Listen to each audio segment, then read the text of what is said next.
So I'm embarrassed that I have a career. I talk about things like trust and cooperation, and there should be no demand for my work. But the fact of the matter is there is demand for my work, which means that there's an opportunity. It means that trust and cooperation are not yet standard in our organizations, and yet they should be, and we know that, which is why we're looking for ways to bring those things to our organizations.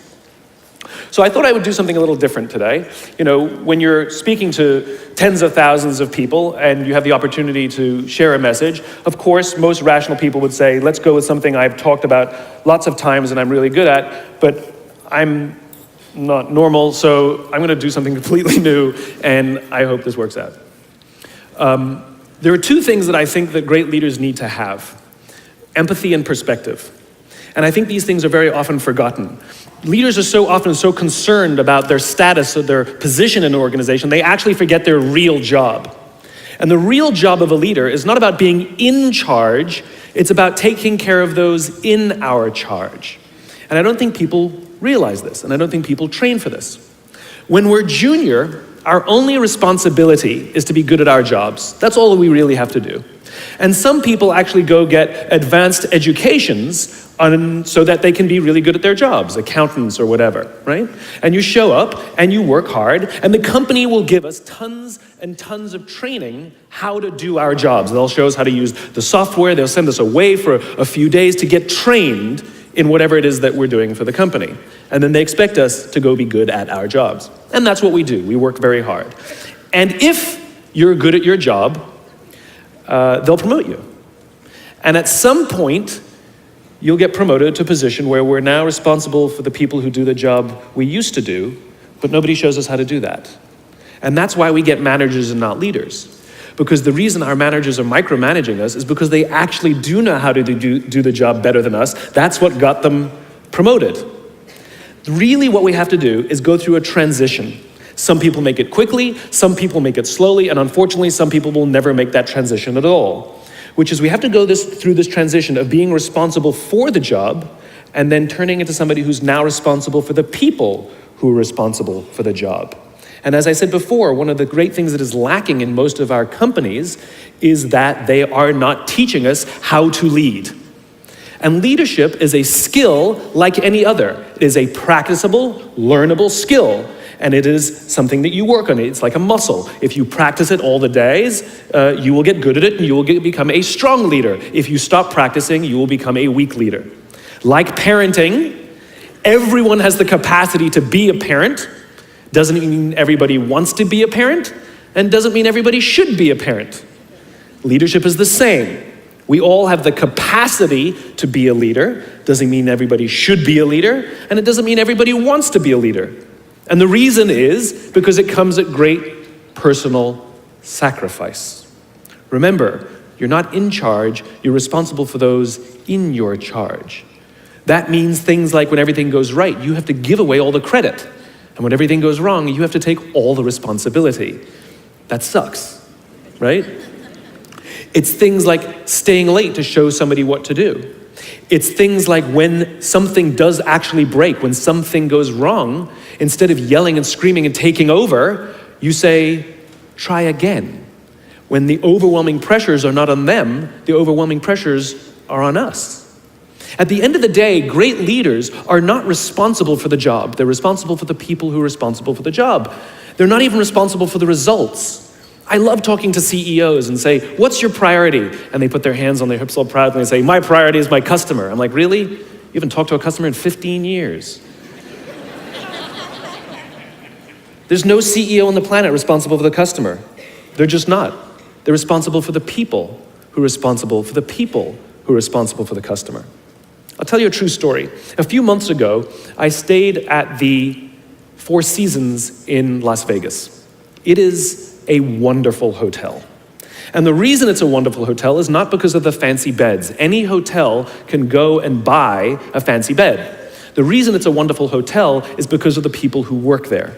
If you walk past somebody at the Four Seasons and they say hello to you, you get the feeling that they actually wanted to say hello to you. It's not that somebody told them that you have to say hello to all the customers, say hello to all the guests, right? You actually feel that they care. Now, in their lobby, they have a coffee stand. And one afternoon, I went to buy a cup of coffee, and there was a barista by the name of Noah who was serving me. Noah was fantastic. He was friendly and fun, and he was engaging with me, and I had so much fun buying a cup of coffee, I actually think I gave 100% tip, right? He was wonderful. So as is my nature, I asked Noah, do you like your job? And without skipping a beat, Noah says, I love my job. And so I followed up. I said, what is it that the Four Seasons is doing that would make you say to me, I love my job? And without skipping a beat, Noah said, throughout the day, managers will walk past me and ask me how I'm doing, if there's anything that I need to do my job better. He said, not just my manager, any manager. And then he said something magical. He says, I also work at Caesar's palace.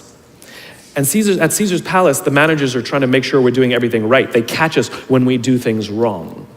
He says, when I go to work there, I like to keep my head under the radar and just get through the day so I can get my paycheck. He says, here at the Four Seasons, I feel I can be myself. Same person, entirely different experience from the customer who will engage with Noah. So we in leadership are always criticizing the people. We're always saying, we gotta get the right people on the bus. I've gotta fill my team. I gotta get the right people. But the reality is, it's not the people, it's the leadership. If we create the right environment, we will get people like Noah at the Four Seasons.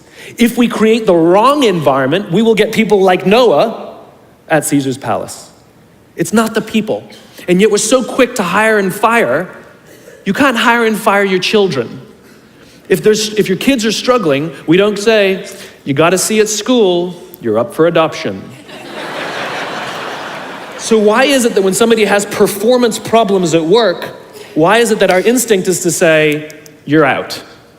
We do not practice empathy. What does empathy look like? Here's the lack of empathy. This is normal in our business world. You walk into someone's office, someone walks into our office and says, your numbers have been down for the third quarter in a row. You have to pick up your numbers, otherwise I can't guarantee what the future will look like. How inspired do you think that person is to come to work the next day? Here's what empathy looks like. You walk into someone's office, someone walks into your office and says, your numbers are down for the third quarter in a row. Are you okay? I'm worried about you. What's going on? We all have performance issues. Maybe someone's kid is sick. Maybe they're having problems in their marriage. Maybe one of their parents is dying. We don't know what's going on in their lives. And of course it will affect performance at work. Empathy is being concerned about the human being, not just their output. And we have to practice empathy. And one of the groups that we are pretty bad at practicing empathy with is our young millennials. So let me show you what empathy looks like. Listening to understand, trying to understand someone's point of view and disposition. At 100% of the talks that I give or the meetings that I have, invariably, someone will raise their hand and ask about the millennial problem. Apparently, this young generation is unleadable. Apparently, they have confounded every single company in every single industry. And so now it's at the point where companies have given up and are now just asking millennials, what do you want? And so they say, we want free food and bean bags. And so now every company has free food and bean bags, and guess what? Nothing has changed. So what I thought I would do is show you what empathy looks like. How do we practice empathy with someone we don't understand? How do we practice empathy with an organization or a group that we're struggling with? Right? So we have to understand that it breaks down to 4 things. I've broken it down into parenting, technology, impatience, and environment. Let's talk about parenting first. Too many millennials have grown up subject to what has been described as a failed parenting strategy. Too many of them were told as they were growing up that they were special, that they can have whatever they want just because they want it. They got medals for coming in last. They got participation medals, right? And the science on this is already good. We know that it devalues the feeling that somebody who works hard and comes in first place, and it actually makes the person who comes in last embarrassed because they know they don't deserve it. So it actually makes them feel worse. It actually doesn't help. There are a lot of kids who got into honors classes, not because they deserved it, but because their parents complained. And they got A's not because they earned them, but because the teachers didn't want to deal with the parents, right? Then those kids graduate and they start a job. And in an instant, they find out that they're not special, that you don't get anything just because you want it. You get nothing for coming in last, and your parents cannot help you get a promotion. And in an instant, their entire self-image is completely shattered. In an instant, the way they view themselves has completely changed, turned on its head. And so what you find is that there's an entire generation growing up with lower self-esteem than previous generations. Remember, they have grown up in an Instagram, Facebook, Snapchat world in which they are very, very good at putting filters on everything. They're very, very good at curating how they want to be seen. And we think they're full of confidence. They seem to have all the answers. They seem to be telling us what to do. At the end of the day, it's just not there. It's just not true. It's just not true. Their confidence is a lot weaker than before. They don't know where they're coming from. They don't know where they're going. They're unsure of themselves, and they lack the courage to ask. We say things like, my door is always open, assuming that they have the courage to walk through the door. Number one. Then we add in technology. There's a chemical in our body called dopamine. Dopamine is responsible for the feelings we get when we find something we're looking for or we accomplish something we set out to accomplish. You know that great feeling you get when you cross something off your to-do list, or when you win the game, when you hit the target, right? Win the client, get the promotion, whatever it is. That elation, find your keys.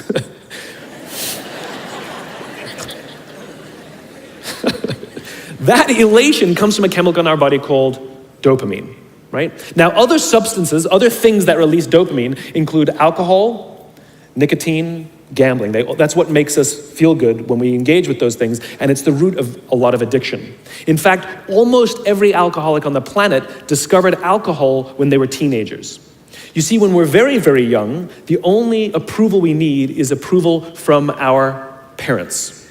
And then as we go through adolescence, we now crave the approval of our peers. Very frustrating for our parents, very important for us. It allows us to acculturate outside of our immediate families into the larger tribe. Very, very important, right? It's a time of high stress and high anxiety, and we're supposed to learn to rely on our friends. Some people, quite by accident, discover alcohol and the numbing effects of dopamine to help them cope with the stress, and that becomes hardwired. And then for the rest of their lives, when they suffer some kind of extreme stress, they don't turn to a person, they turn to the bottle, right? Now, we also know that dopamine is released with cell phones and social media. So that bing, buzz, flash, and beep that we get from our phones that feels so good, it releases dopamine. We like getting it. Yes, we all hate all the emails, but we love the bing, right? We've all been in this position. You know, you're feeling a little bit down, you're feeling a little bit sorry, maybe feeling a little bit sad. And so what do? We send out 10 texts to 10 friends. Hi, hi, hi, hi, hi. And we hope that they write back because it feels good, right? So now we have a young generation with basically unfettered access to social media and cell phones. We have age restrictions on alcohol, we have age restrictions on smoking, and we have age restrictions on gambling. We have no age restrictions on this other dopamine-producing device called social media or cell phones. It's the equivalent of throwing open the liquor cabinet and telling our young adolescents, I know this is a stressful time, try the vodka, it'll get you through these hard times. That's basically what we're doing. And so what's happening is it's becoming hardwired, where our young generation isn't learning the coping skills and coping mechanisms to turn to another human being when they're struggling or stressed. They're turning to social media or their cell phones. Their self-worth sometimes becomes wrapped up in how many likes they get. They obsessively check how many likes, and actually will get depressed if they don't get any. You see them going out with their friends, and instead of connecting with their friends, they will simply sit and talk on the phone. Let me show you something that's really powerful. Can I borrow your phone, please? There's one right there in between you. Just let me borrow that for a sec. I'm asking you to give me somebody else's phone. You don't have to turn it on. I just need it. Thank you. So let me show you the subconscious power of this device. What if I were to hold my phone while I'm giving this presentation? I'm not checking it, it's not buzzing, it's not beeping. I'm simply holding it. Do you feel like you're the most important thing to me right now? No, you do not. And this is an artificial environment. Now think about how often this phone is out while we're talking to other people.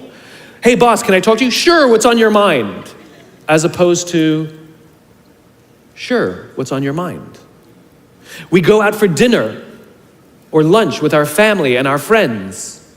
We have meetings, and we put the phone on the table, which sends a subconscious message to everybody else in the room that this is not that important to me. You're not that important to me. And by the way, putting your phone upside down is not more polite.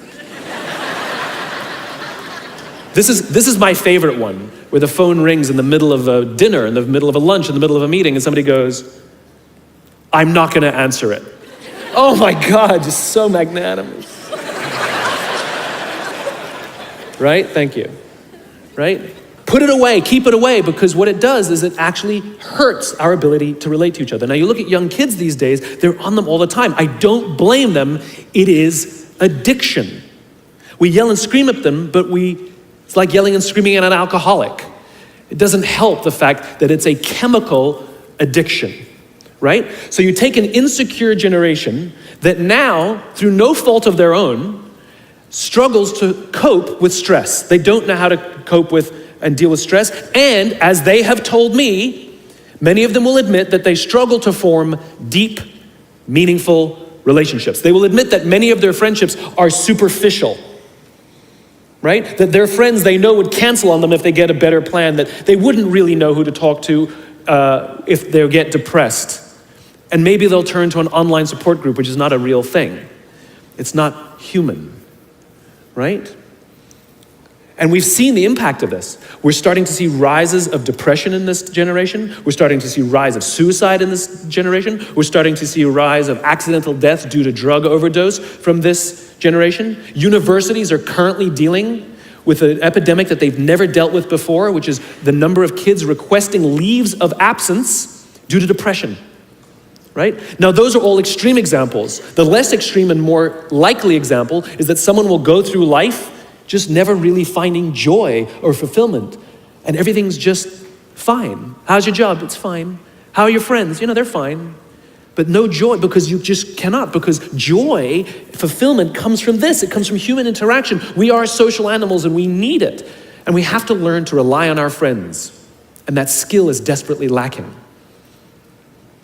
So you add in the next one, impatience. This generation is often accused of being entitled. And if you've worked with any of them before, sure seems that way. But I would argue that we're misreading the tea leaves. They're not entitled, they're impatient. Again, let's practice empathy. How did they grow up? They grew up in a world of instant gratification. You want to buy something, you go on Amazon, it shows up the next day. You want to watch a movie, you don't check movie times, you just log on and download it whenever you want to watch it. Stream it. Right? You want to watch a TV show? You don't wait week to week to week. You just binge watch for the weekend. In fact, if you want to get hold of somebody, you don't leave a message on their machine and wait 4 hours for them to get the message and call you back. You just text them and they'll call you, they'll get back to you literally instantaneously. Heck, if you want to go on a date, you don't even have to be like, hey, you just swipe right. You got a date.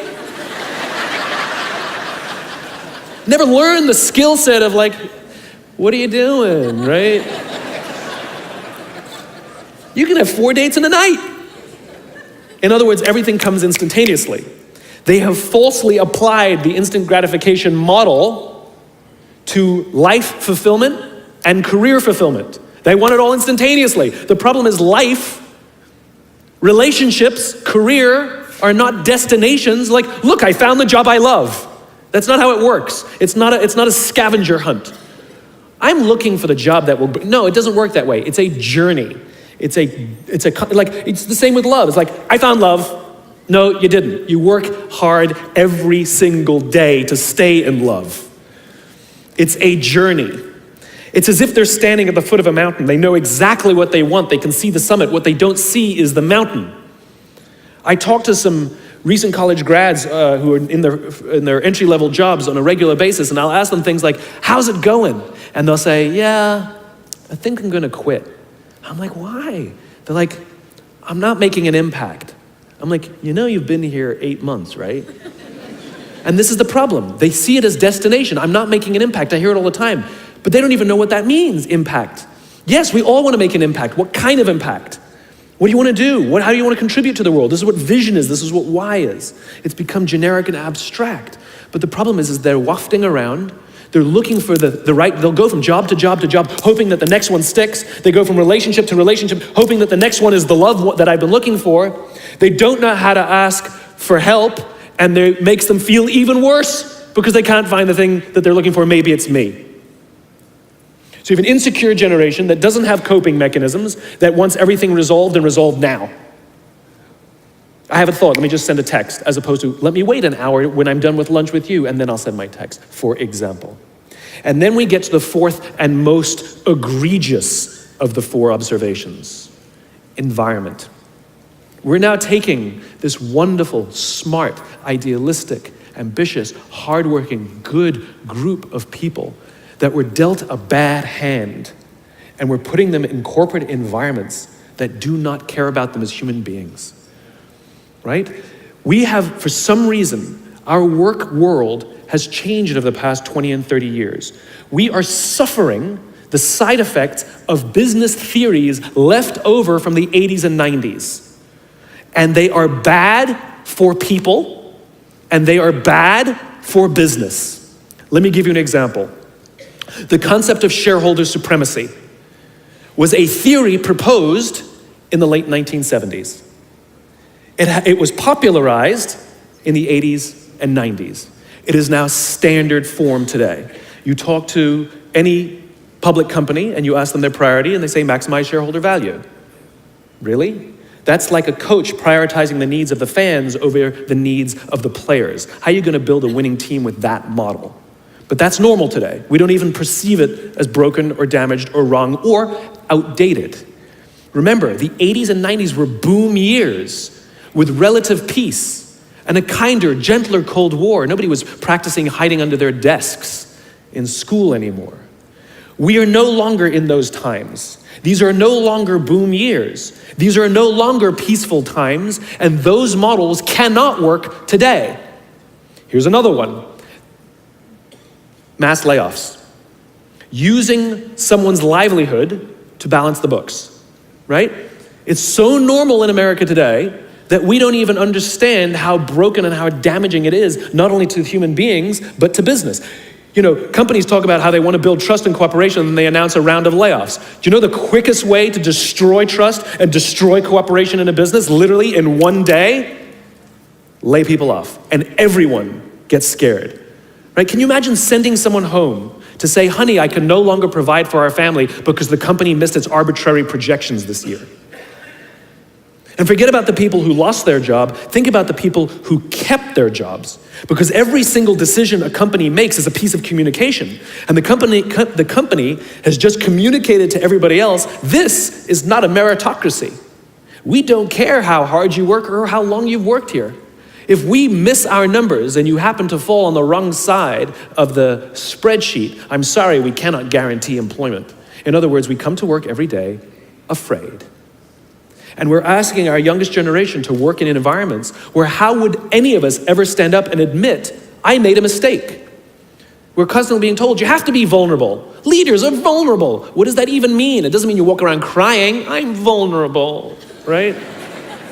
No, what vulnerability means is you create an environment in which someone feels safe enough to raise their hand and said, I don't know what I'm doing.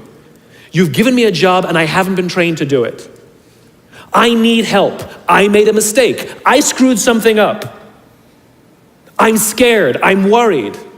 All of these things no one would ever admit inside a company because it puts a target on your head in case there's another round. And so we keep it to ourselves. And how can a company ever do well if nobody's ever willing to admit they made a mistake, that's scared, or they don't know what they're doing? And so we've literally created cultures in which every single day everybody comes to work and lies, hides, and fakes.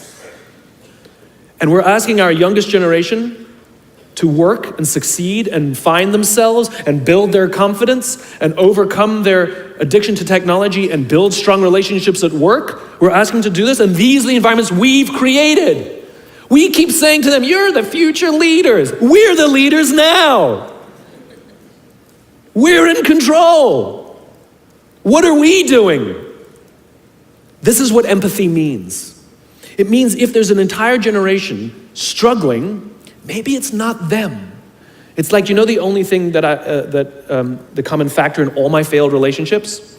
Me. Same thing. Well, we just can't get the right performance out of our people. Maybe it's you, right? It's not a generation. It's not them. They're not difficult or hard to understand. They're human beings like the rest of us, trying to find their way, trying to work in a place where they feel that someone cares about them as a human being. By the way, that's what we all want. In other words, it's not even generational. It's all of us.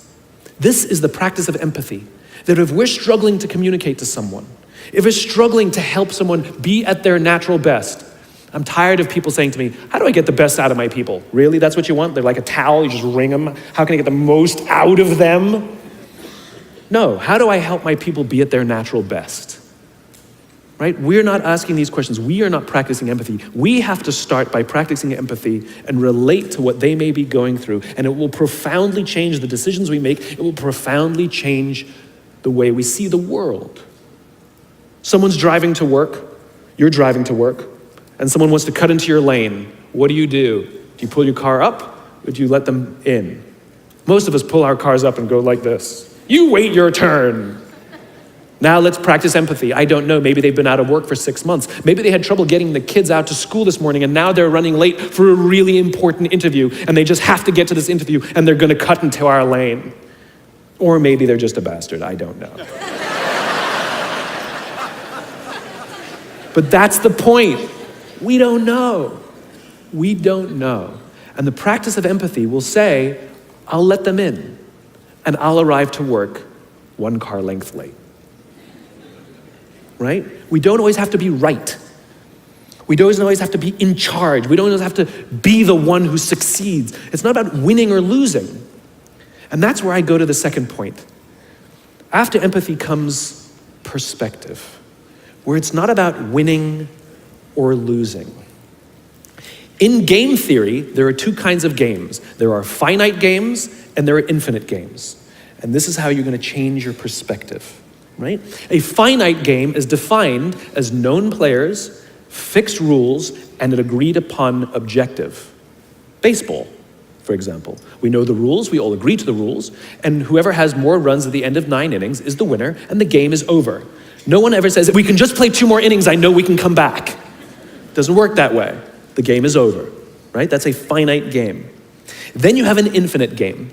Infinite games are defined as known and unknown players. The rules are changeable, and the objective is to keep the game in play, to perpetuate the game. When you pit a finite player versus a finite player, the system is stable. Baseball is stable, right? When you pit an infinite player versus an infinite player, the system is also stable. Like the Cold War, for example, because there cannot be a winner and a loser. There are no winners and losers in an infinite game, right? It doesn't exist. And because there are no winners or losers, what ends up happening in the infinite contest is players drop out when they run out of the will or the resources to play. But there's no winners or losers. Problems arise when you pit a finite player versus an infinite player, because a finite player is playing to win, and an infinite player is playing to keep the game going. Right? This is what happened to us in Vietnam. We were playing to win, and the Vietnamese were fighting for their lives. We were the ones who got stuck in quagmire. This is the Soviet Union and Afghanistan. They were trying to beat the Mujahideen, and the Mujahideen would fight for as long as is necessary. Quagmire. Now let's look at business. The game of business has pre-existed or has existed long before every single company that exists on this planet today. And it will outlast every single company that exists on this planet today. There's no winning the game of business. And the reason is because we haven't agreed to the rules.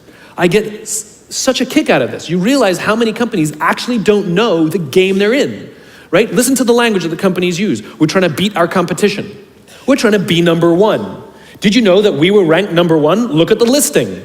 Based on what criteria? Revenues, profits, market share, square footage, number of employees. Based on what time frame? A quarter, a year, 5 years, 10 years, 20 years, 50 years, 100 years? I haven't agreed to those standards. How can you declare yourself the winner? How can you declare yourself number one where no one else in the game has agreed to the rules? It's arbitrary. There is no winning because there's no end. In other words, companies are playing finite games. Listen to their language. They're trying to beat their competition. What does that even mean? It's the leaders and the companies that understand the game that they're in and organize their resources and their decision-making around the infinite contest that outlast and frustrate their competition. All the companies that we refer to as the exceptions, Southwest Airlines, Apple Computers, Harley Davidson, they're the exception. No, they're playing the infinite contest. They frustrate their competition, is what happens. That's what happens, because they're not playing to win. Jim Senegal, the founder of Costco, which is the only real company that gives Walmart a run for its money, he says public companies are looking to succeed for the quarter. He says, we're looking for the next 50 years. You can hear him. He's playing the infinite contest. I spoke at a leadership summit for Microsoft. I also spoke at a leadership summit for Apple. Now, at the Microsoft summit, I would say 70% of the executives, and this was under the Steve Ballmer days, I would say about 70% of the executives spent about 70% of their presentations talking about how to beat Apple. At the Apple summit, 100% of the executives spent 100% of their presentations talking about how to help teachers teach and how to help students learn. One was obsessed with their competition, the other one was obsessed with where they're going. So at the end of my presentation at Microsoft, they gave me a gift. They gave me the new Zune, which was the competitor to the iPod Touch when it was a thing, right? And I have to tell you, this piece of technology was spectacular. It was beautiful. The user interface was incredible. The design was amazing. It was intuitive. It was one of the most beautiful, elegant pieces of technology I'd ever seen, right? Now, it didn't work with iTunes, which is an entirely different problem. I couldn't use it. But that's something else. I'm sitting in the back of a taxi with a senior Apple executive, sort of employee number 12 kind of guy, and I decide to stir the pot. And I turn to him and I say, you know, I spoke at a Microsoft summit, and they gave me their new Zune, and I have to tell you, it is so much better than your iPod Touch. And he turned to me and said, I have no doubt. Conversation over.